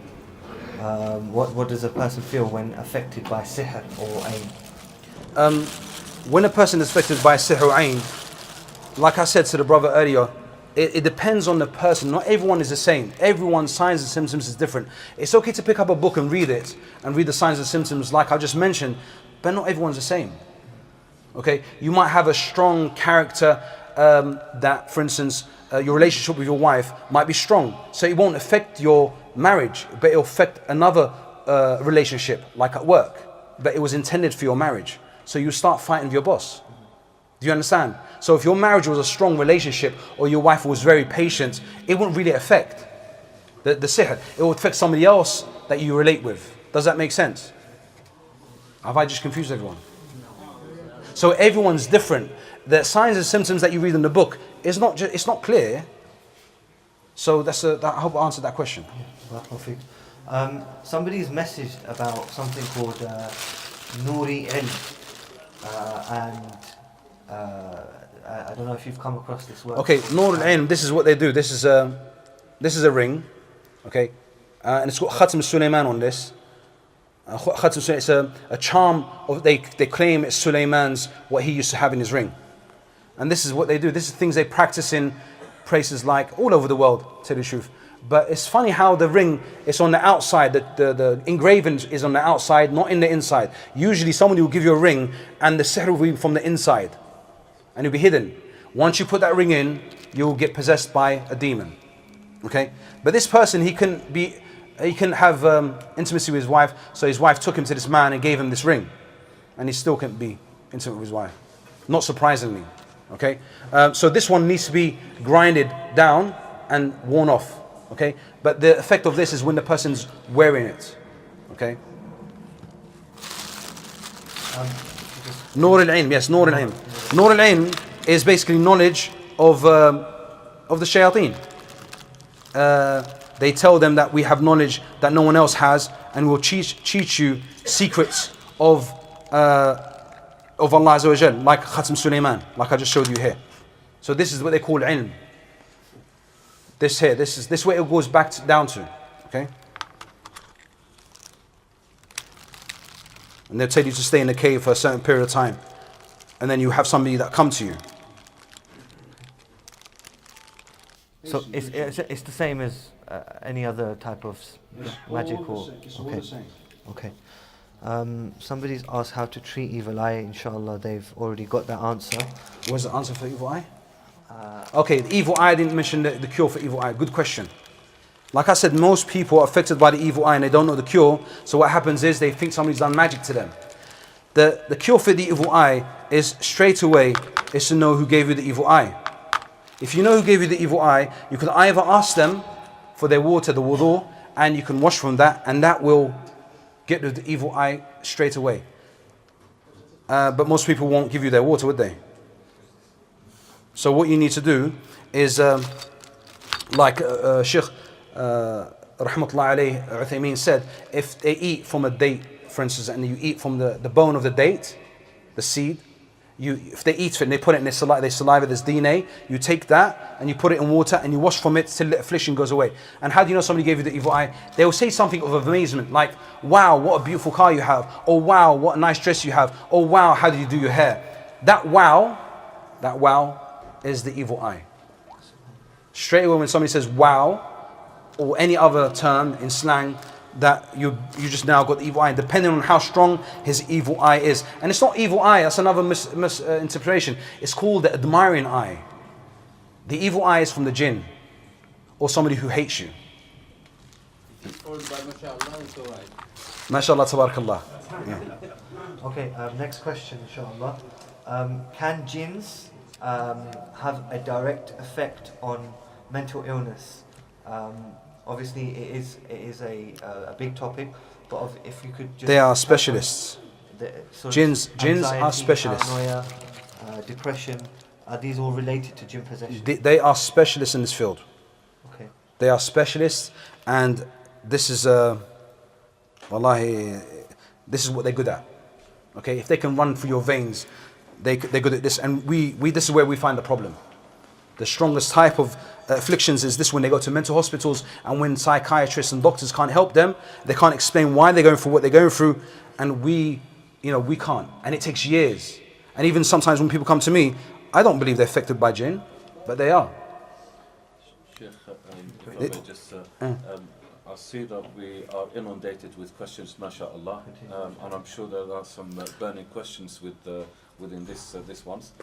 I don't know if the brothers feel that we'll stop so we can do the adhan and pray the Isha, inshallah, and if the brothers want to stay after Isha, by all means. Yeah? Brother Abu Nadir, inshallah, if you're ready, we can just crack on with the questions. Can I just answer that question again No. about the Taweez? I answered the Taweez is only mumbo jumbo. That's what, as Muslims, that's how we should look at Taweez. We shouldn't look at it as something that is great or something that has an effect on us. Just before you, with regards to mumbo jumbo, someone's asked a question and it's just reminded me, so I'm asking. What about the Taweez with Quran in it? Yeah, Just Quran. Okay, so this is where. Okay, thank you. So the scholars say that Taweez that has Quran in it and it's sealed and it's protected, it's allowed. That's what the scholars say. It's allowed. And I read the fatwa from the scholars, they say it's allowed. But who am I to say my opinion? It's not my opinion to say it's allowed or not. But from what I understand, that Quran is supposed to be read. Okay? And the people that can read it or can remember to memorize it is to take the thing that they hang around their neck and to read it. Like we carried the Quran with us. That time they used to memorize the Quran. So the scholars say it's allowed as long as it's sealed and no impurity can get to it. But today, many people don't have Quran on their necks. It's actually grids and boxes which calculate to be the devil's names, certain devil's names. But like I said, the example of this is this, as we mentioned, if you hang this like the hadith of the Prophet ﷺ, whoever hangs something on his neck, he's left to it. That should be enough, sufficient for you to understand that you should not believe in anything but call upon Allah subhanahu wa ta'ala. That's it. The Prophet ﷺ was given concise words. He was given words that you're supposed to understand straight away. Whoever knots and blows in it has committed sihr. But we know that sihr is a knowledge that you must obtain and you must do certain rituals. And it takes time before you become a magician. Do you understand? But the Prophet ﷺ said, stay away from it. It's 7 major sins that you stay away from. Don't come close to it. So answering the question of what's inside the Taweez, it's again, it is harmful because it draws the shayateen to you. And some people believe, and jinns say, they are attached to a Taweez. And again, this is not information that we're being told by the Prophet ﷺ or in the Quran. But we know from the hadith that your iman is weak because your iman now is attached to something else than Allah. A question I have here is, what can we do, how can we address magicians in today's day? So for example, how does one confront a magician? And what can we do living in this country? Obviously, what is the best method to tackle this issue? I mean, magicians, they're not going to... They believe they're doing something right. That's the problem. They believe that they're doing something right. They believe these numbers calculate to be a certain calculation in the Quran. They don't believe they're doing sihr. They believe that they are doing something that is good. And now you have to sit down with them and say to them, this is wrong. And then you have to prove to them. But they won't listen to you because they fully believe that this has an effect. And some people wear this and they are affected by jinn or sihr or ayn, and all of a sudden they're not affected anymore. They wear this on their neck and they feel a bit of peace. Why did that happen? Why did that happen? Does anyone know? As all of you today, everyone should know the answer to this. Not just me. Everyone know? No? Yeah. Same with the jinn catchers. They go to the jinn catcher, they say they catch your jinn. Afwan, brothers at the back, could you just keep it down please, inshallah? Jazakallah khair. The same with the jinn catcher, they say we've catch your jinn, and then afterwards the jinn just comes up. He says, oh, I was just lying. It's the same thing. They deceive them, making them just wear this because we've done what they wanted you to do is commit shirk.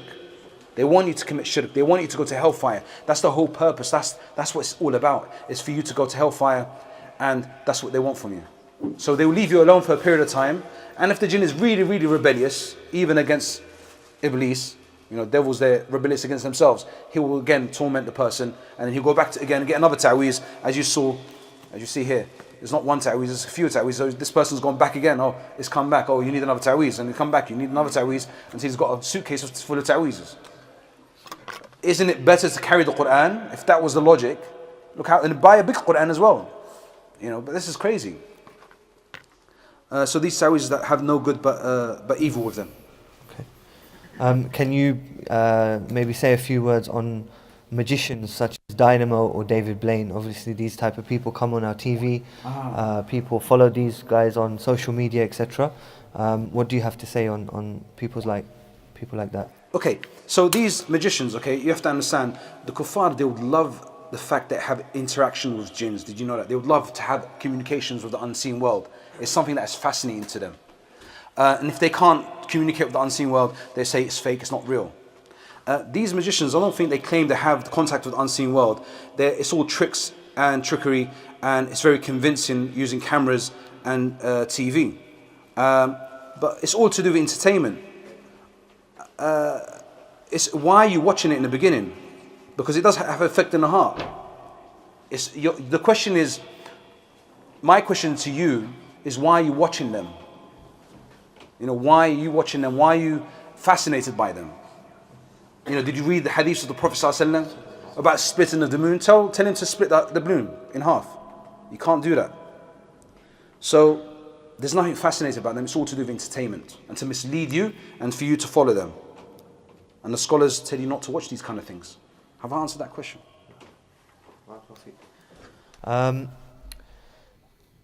Someone's asked a question that a lot of people say that smoking and taking drugs, smoking the shisha pipe, etc., can have a direct effect with Jinn possession?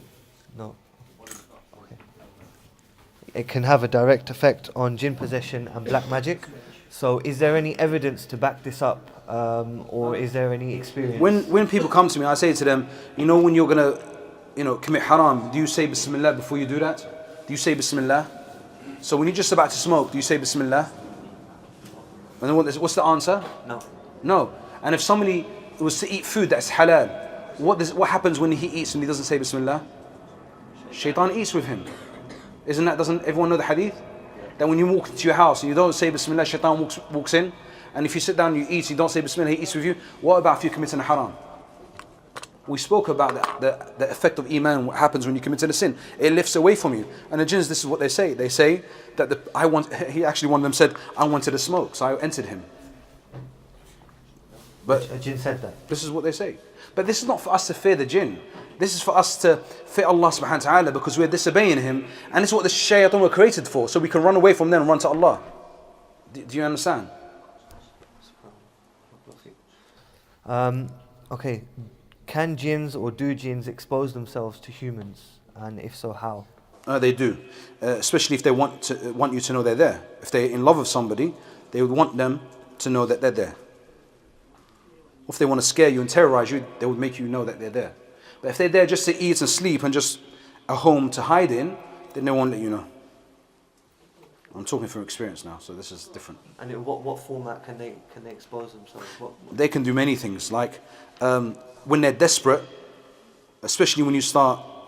See, I didn't want to go into this topic, to tell the truth.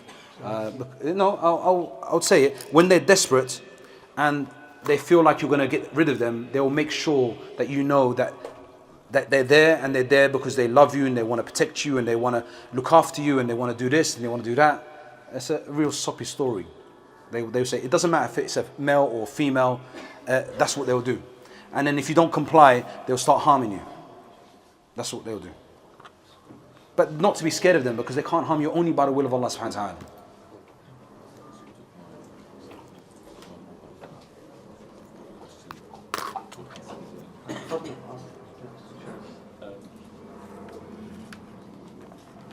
Sorry, I'm asking a question because they're using the mobile phone, which I usually use, so I cannot send a text message.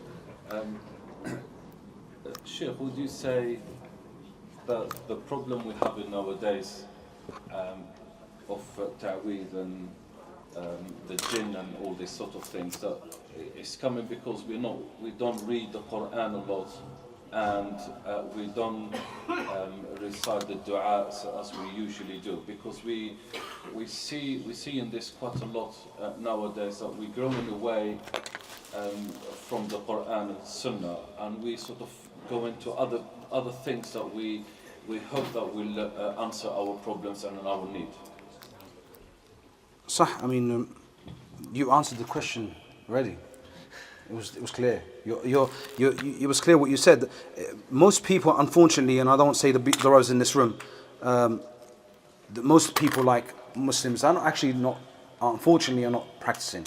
They're sitting at home, forgetting their deen and forgetting their identity, and maybe scared even to call themselves Muhammad or Aisha. They're scared to call them names. So they are far away from remembering Allah Azza wa Jal. And shayateen would easily possess them and easily leave them. It doesn't make no difference to them. But like I mentioned in the beginning, the brothers that are practicing, brothers are coming to the masjid. What are we doing to help them and call them to Islam and to make them remember Allah Azza wa Jal? Because when we remind others, we remind them ourselves. And this is what the ummah is for. It's to call people to Sirat al-Mustaqim.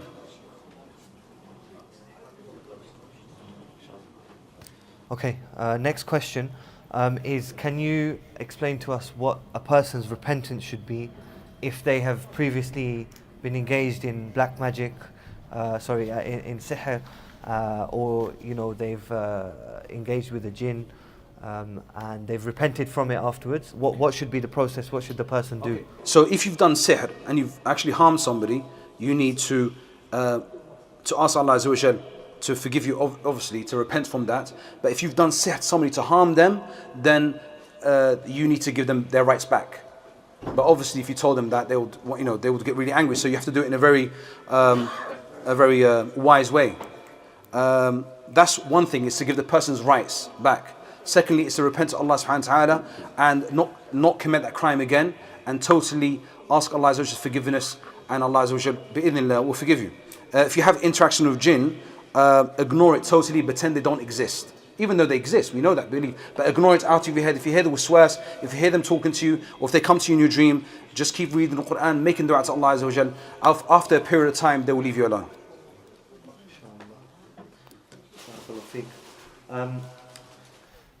If you don't know who did the ain, obviously the answer to your previous question was you can ask the person for the water from their wudu, but if you don't know who actually did the ain in the first place, then what should be your method of treatment?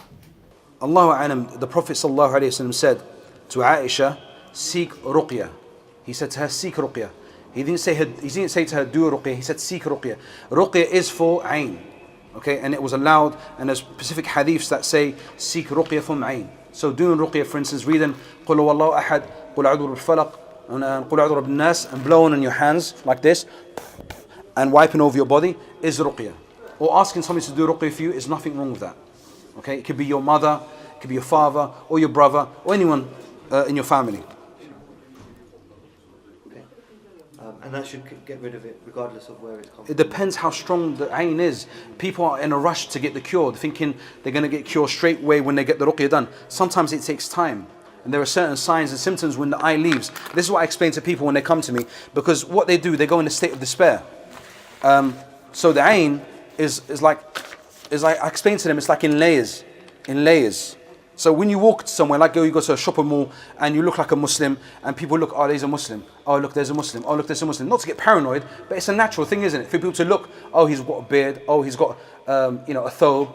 People are looking at you. They're giving you the eye, but you don't realize that. So you're getting affected, but you don't know. So there's layers on top of layers on top of layers of the eye till you get really ill, and then it has an effect on you.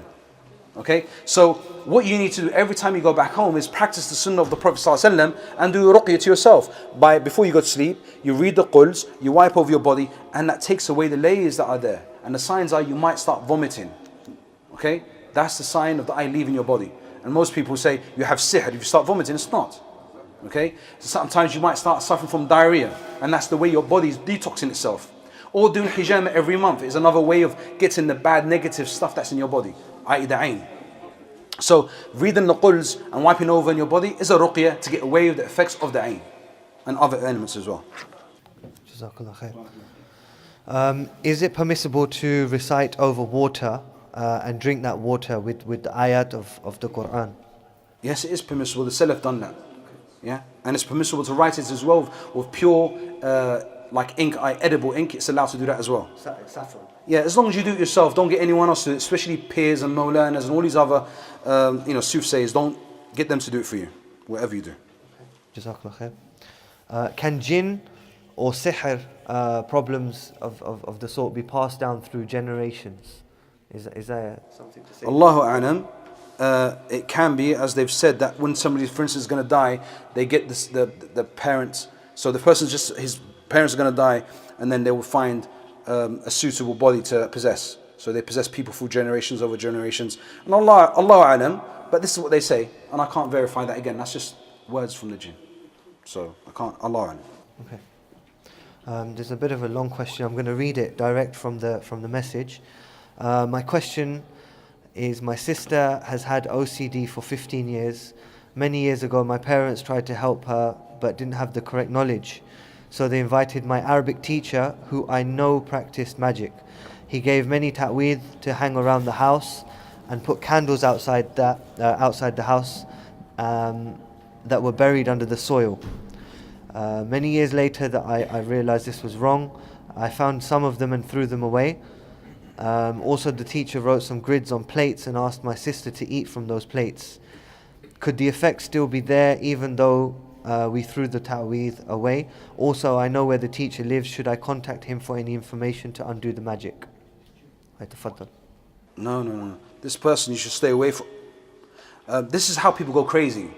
When you go to people like this who do sihr again, on top of somebody who's meant to be suffering from ayn, and you go to a magician who starts calling other jinns, and they call so-called Muslim jinns. They call them muwakkals, and they are tribes who are, a'udhu billah, are not Muslims. Okay, they are shayateen, and their whole job and purpose is to mislead the ummah of the Prophet sallallahu alaihi wasallam. Their job is to mislead the ummah of the Prophet sallallahu alaihi wasallam. So they come to somebody who's like an imam, and they'll say they will help him. Okay, and they'll show him some help, but then they'll start making him practice magic. And it will be with Quran, but it will be just like candles. Quran will be written on candles, buried underneath the ground. And many people, many Raqis are misled by this, and they fall into the traps. After a while, what happens to this man, this Mawlana or Pir, whatever he is, it won't work in it for him anymore. This magic won't work for him. So they say to him, you have to slaughter. You have to slaughter something. Or the king of the tribe has got killed and another king has took hold of the tribe, and you have to obey. And the story goes long, on and on and on and on, till they get him worshipping shaitan. But the sister, the question back to the sister is, stay away from this man. This man sounds like he's practicing sihr, and don't ask him anything. Don't tell him you're doing ruqya. Just change your number. Are there different types of jinn, and how can we differentiate between them if there are? Why do you want to do that? That doesn't make any, that question. It's not me, Akhi, it's not me. Yeah, that's irrelevant. I've made bara from them, alhamdulillah. You go on, next question. In countries such as Turkey, almost every shop has the blue eye symbol placed somewhere. Why is this, and what harm can it bring?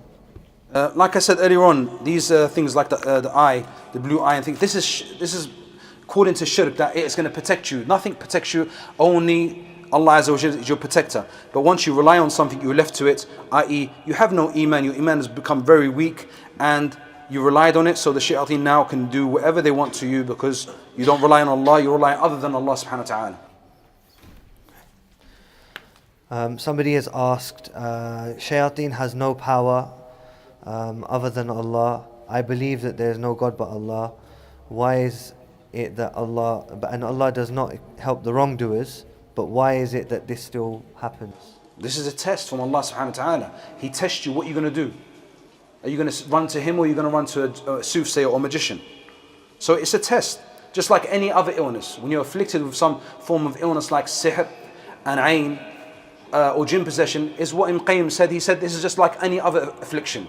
It's nothing different from a broken leg or anything of the sort. I think we're pretty much done for questions, alhamdulillah. If there's any more from the floor, if anyone wants to ask. Can I just make clear, just before, Raqis are not scholars. I think all of you are wise, yeah? Raqis are not scholars, and I'm only speaking through experience. So, inshallah, I didn't make any mistakes, and Allah knows best. And if I made any mistakes, it's for myself and shaitan, but anything that from the Quran, alhamdulillah, is clear. But I just need to make sure that everyone understands that as Raqis, we are not scholars. Okay? Jazakallah khair for asking me the questions and giving me a chance to answer. But really, it's a big amana, this knowledge, Islam and Iman and Ihsan, it's knowledge that needs to be preserved by scholars. and we should always turn to scholars. Wallahi, when you look at the fatwa they make, it makes a lot of sense when you see what I see. Wallahi, brothers, seek knowledge from the scholars. No. Is this got a limited duration, or is it expired, or some of them they have long duration? The magic. Yes. The magic. So does sihr have a duration Okay, period? so you're asking me a question again. I'm going to refer things like I don't like talking about this, yeah.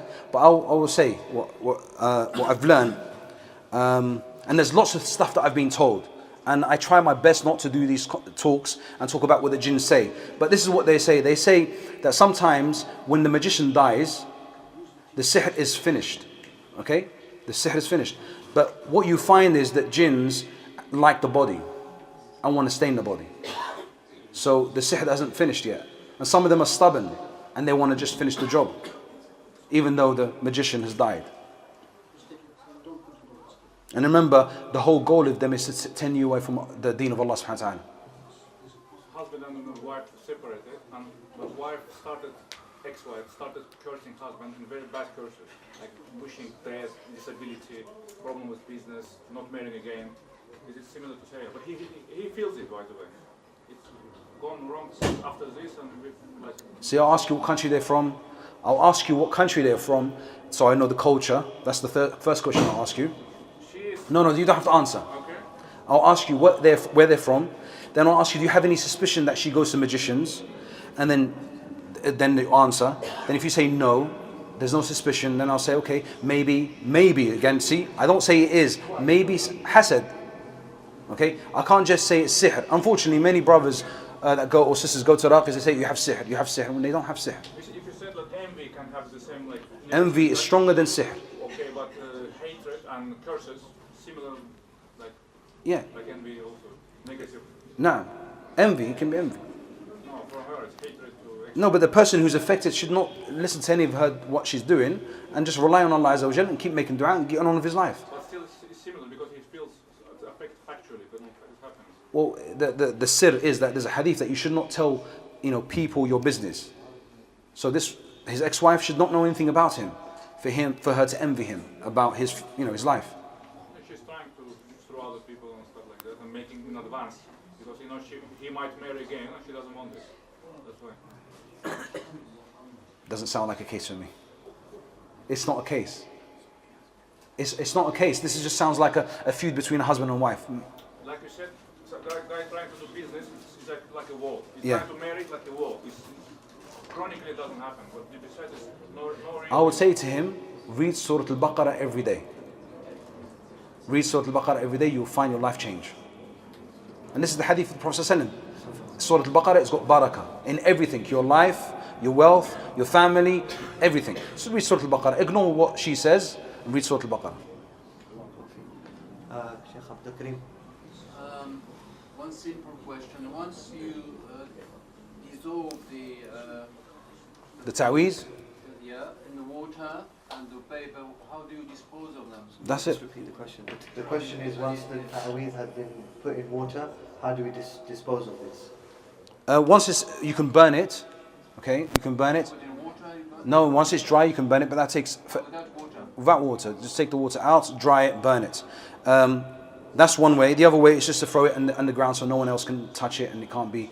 No one can basically get it. So let's bury it, or flush it down the toilet. Water that has got the stuff dissolved. Just put it in the grass, put it in the soil, and that's it. Toilet? No? Pardon? In the toilet? You can put it in the toilet. That's it. It's finished. Done.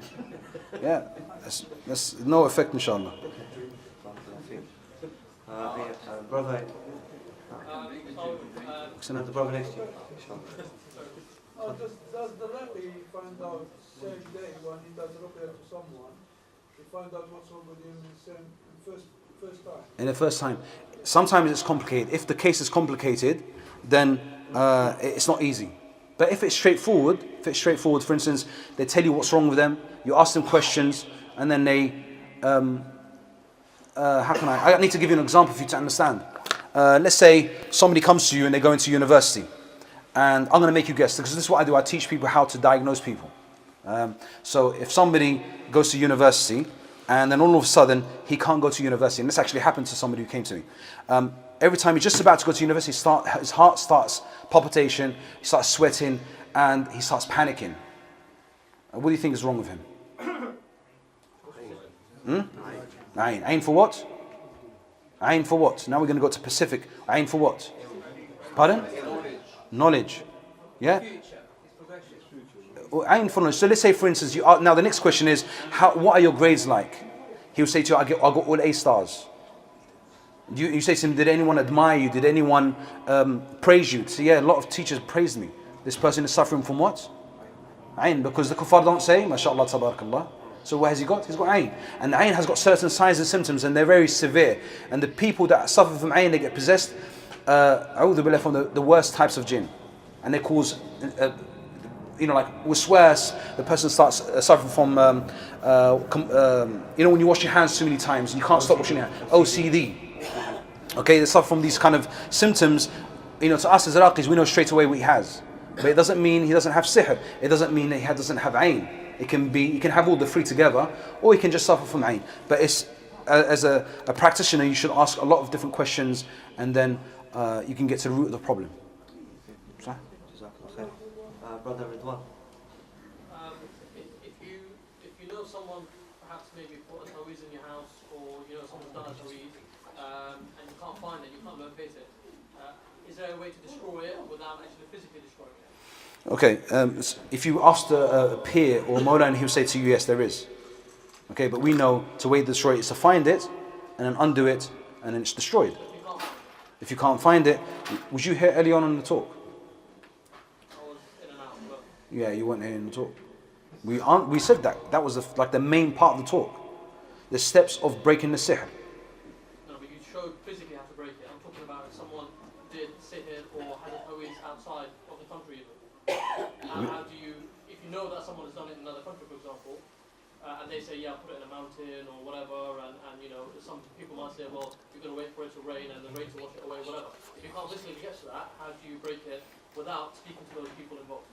Okay, so the brother's saying, how do you break a ta'weez if somebody's told you that they've done a ta'weez for you, but it's not in the country, it's somewhere else, it's high in a mountain, on a tree, and so on, yes? Okay, so the thing is, the ta'weez, what was the ta'weez for, number one?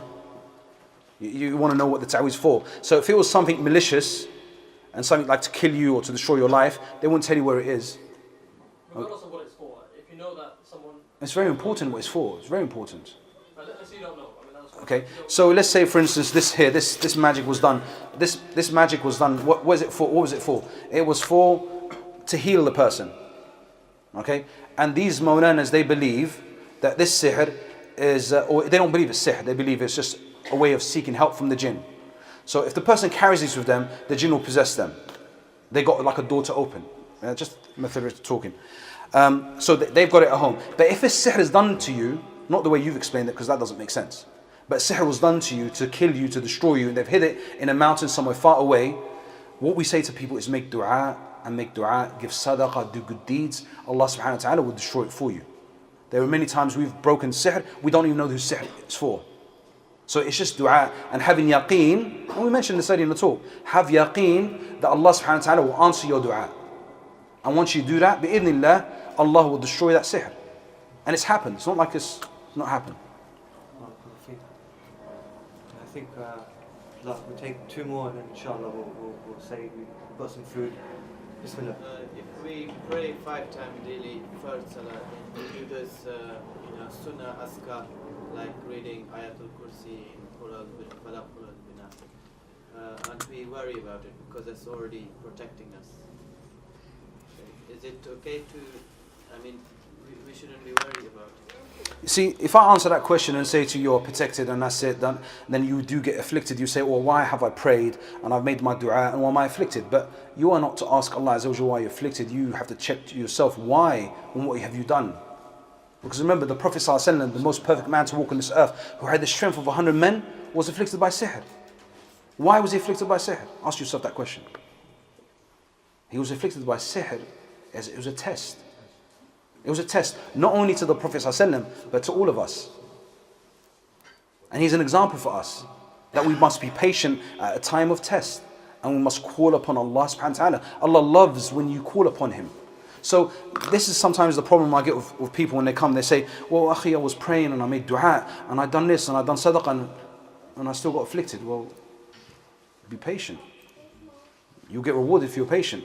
And maybe Allah wants a place for you in higher in paradise that you can get to with your deeds and your dua and your... But with your patience you could. Yes? Is that okay? Could you also enlighten us on the sake of separation, the sake of blockage as well? I think especially a lot of brothers, there's some brothers who are suffering currently with this sort of... Okay, let me explain this. What are the signs, what are the ways to overcome this? Maybe some outside ruqya. Okay, I'm not going to give you like a textbook, what are the signs are. I mentioned earlier, everyone is different.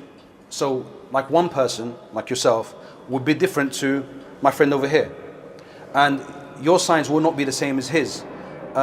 You might be, he might be just naturally kind to his wife, naturally. And even the sihr, affected him, but he's still kind to his wife. But you, on the other hand, are naturally not nice to your wife, just naturally. But just the way you are, just because you're aggressive, you got a temper, naturally. So I have to ask questions to find out, and each individual what they're like, to get to the root of the problem. You can't just say, like I said, you can't pick up a book and start diagnosing people. And there are books that have been written, but you can't do that. But what I say to people when they come to me is that, you know the problem, okay? You know you have a problem, there's a problem there. Then why is it still going on? Why don't you fight against it? Remember, sihr doesn't have the effect only by the will of Allah subhanahu wa ta'ala. And if you know the sihr is there and it's sihr for separation, why don't you just hold hands? Because when you do that, it actually destroys the sihr.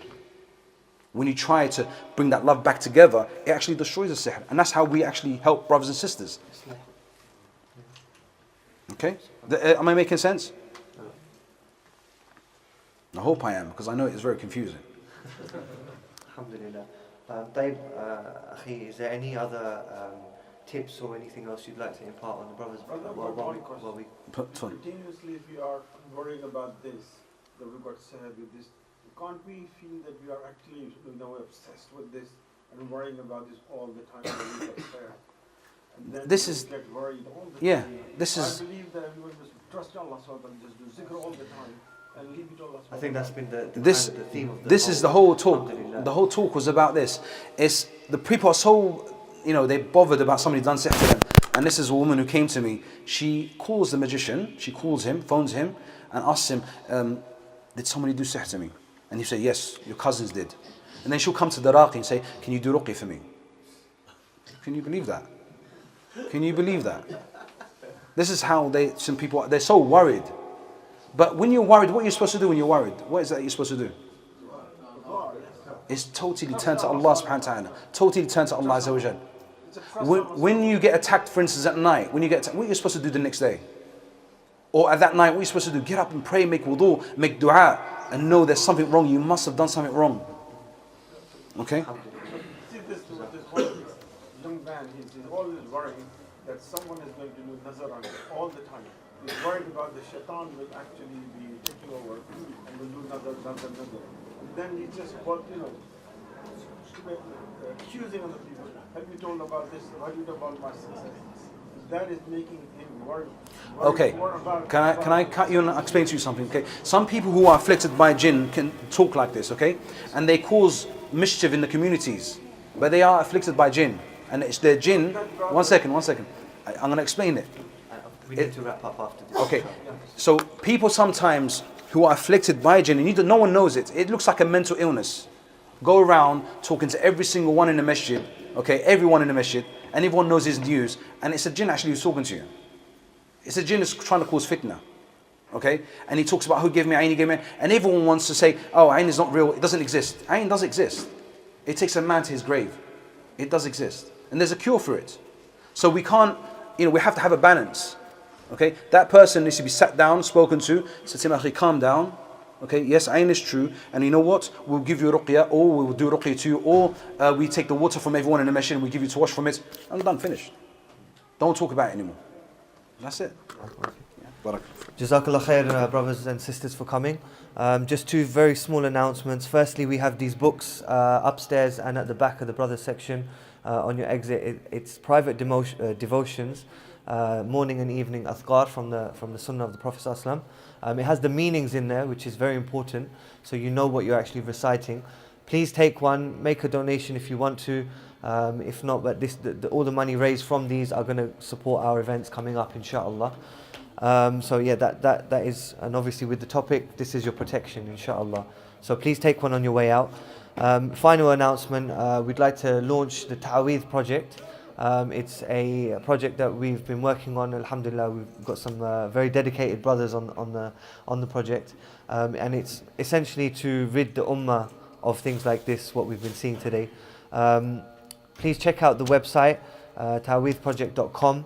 The Facebook page and the LinkedIn, the Instagram page, and essentially it's to get rid of this problem that Taweez has become so common within society.